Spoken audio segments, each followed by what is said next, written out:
Ito yung biyahe namin papuntang Temple of Leia from Cathedral Church.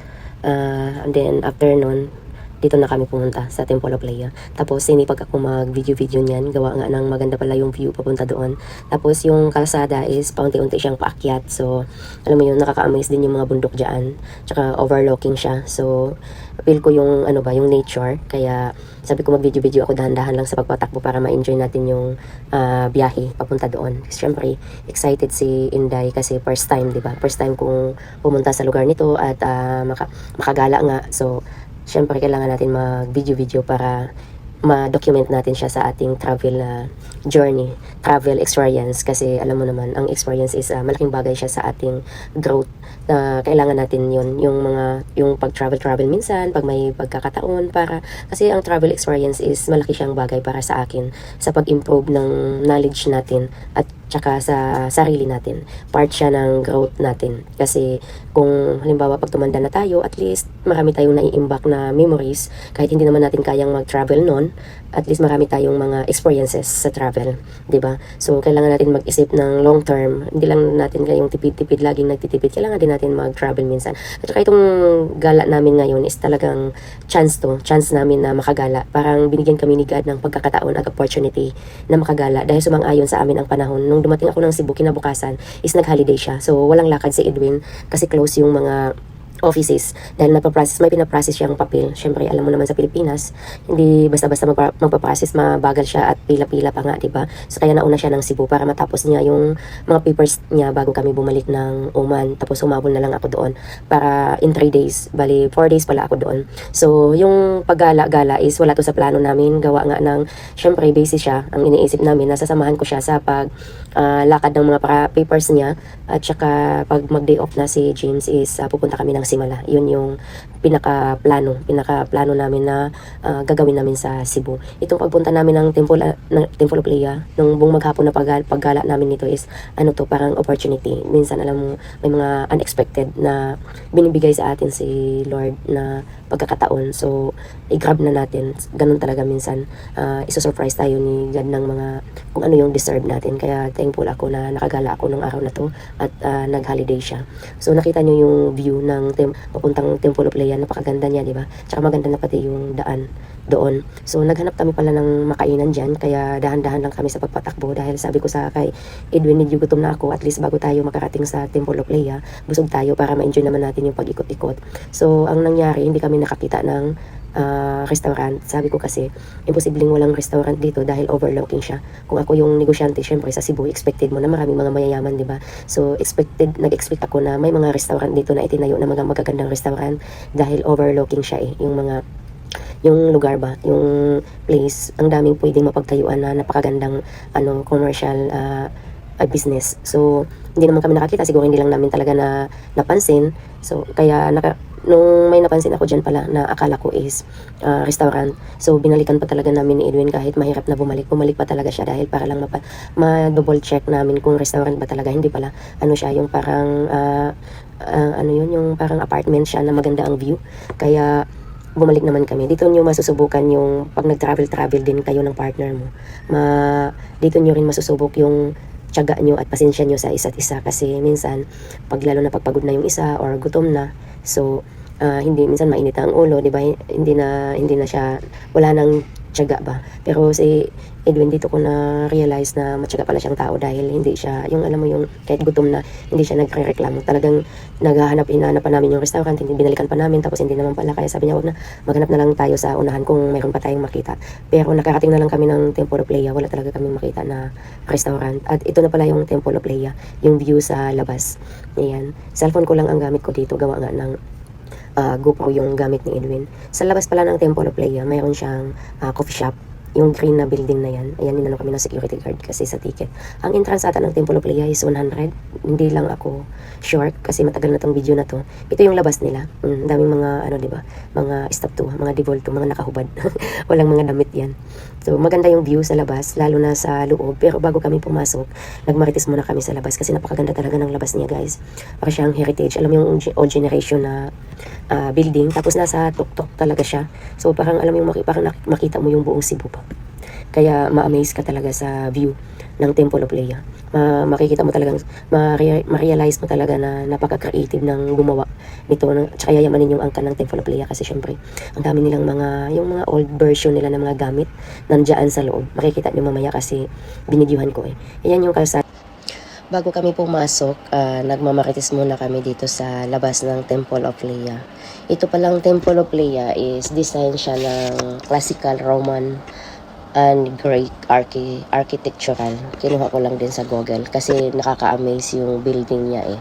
Tsaka mini Taj Mahal pala to ng Cebu ang Temple of Leia. Ipinatayo to ni Teodorico Soriano Adarna para sa namatay niyang asawa na si Leia. Oh, di ba? Sweet, sana all.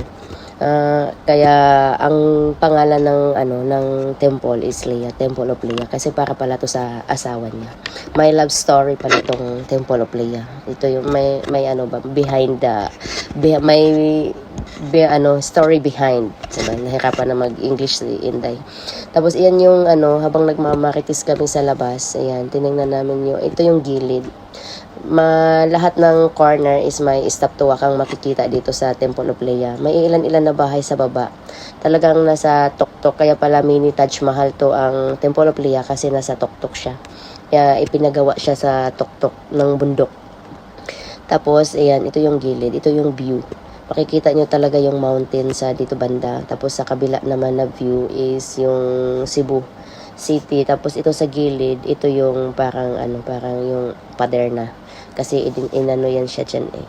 Parang i-build na siya ba? Parang kinat nila yung bato para ma-build tong Temple of Leia. Tapos ito yung entrance ng Temple of Leia. Ang dami ding tao na pumupunta dito kasi holiday siguro kaya nagumpukan din, so, 'di ba? Mga 12 o'clock ata. 12 to 1, di ba? Napakainit, pero ang daming tao, ang daming mga traveler.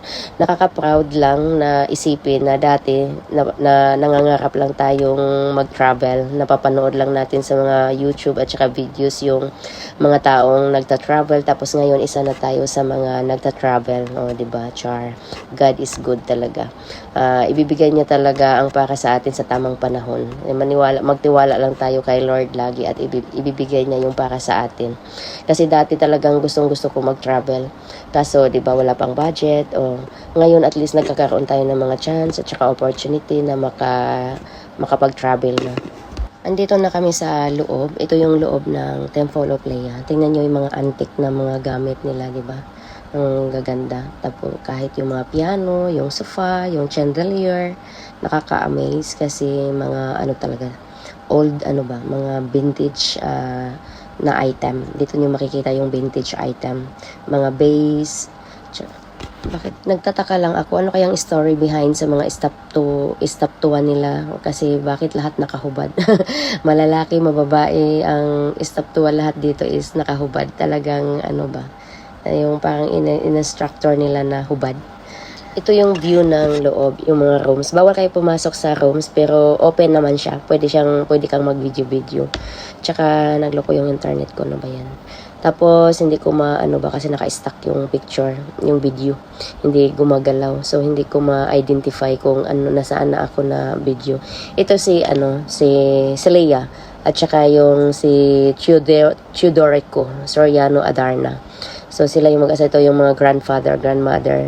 Nandyan yung mga pangalan na nila. Makikita nyo pag pumunta kayo. Pag may chance kayong pumunta ng Temple of Leia, pag nasa Cebu kayo, puntahan nyo kasi napakaganda ng Temple of Leia. Ma-amaze ka talaga sa view at saka sa mga item na nandito. Ito yung library room nila. Ang dami nilang books. Nabasa kaya nila lahat yan. Kasi sa dami ba naman. Tapos, ang dami nilang figurine. At saka mga sofa, antique na sofa, tsaka yung mga flower base nila na malaki pa sa akin, ang lalaki. Iba't ibang sizes, pero talagang ma-amaze ka kasi sa laki.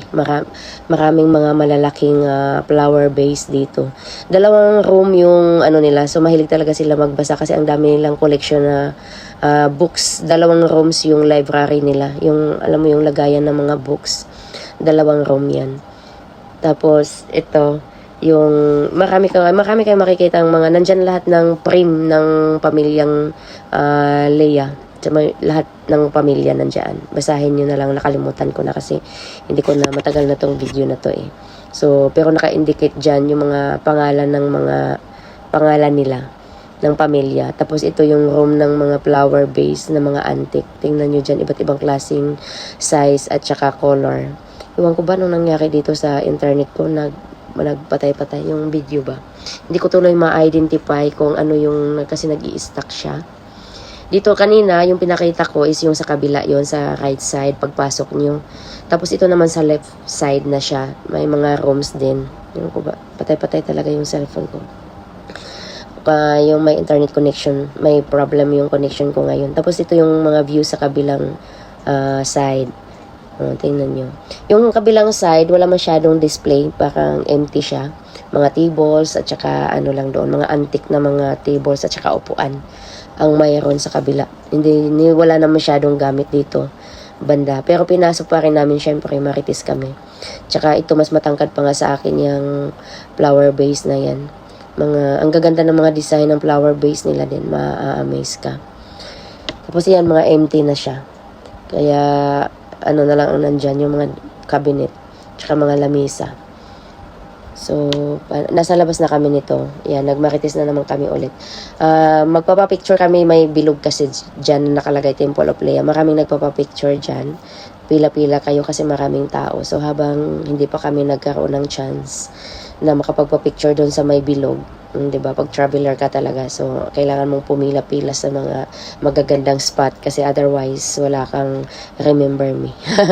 Ito yung gilid, nagpa-picture ako dyan sa tuwang-tuwa ako kasi sa stop-tuwa na yan kasi nakahubad nga siya.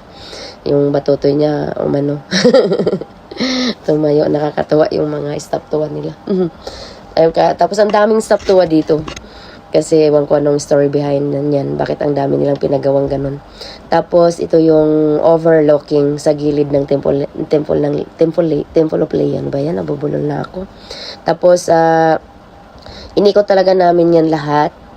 Yung Temple of Lea para wala kaming ma-miss out na view. Diba? Pag traveler ka is kailangan talaga marites ka. Tapos ito na may restaurant kasi dito sa baba, pinasok din namin. Hindi nakaligtas yung restaurant sa amin. Dahil nag-check kami dyan, kakain sana kami kaso ang mahal pala ng pagkain. Syempre pang mayaman, yayamanin. Ganda din ng mga display nila dyan at saka yung ambience ng restaurant. Kaso yung pagkain nila hindi namin gusto, mga pizza at saka ano pa. Tapos ang mahal pati kaya sabi ni Edwin doon daw sa Sirao Garden, syempre taga rito siya. So mayroon siya, alam niya. May mga restaurant daw doon na mga simpleng pagkain pero masarap.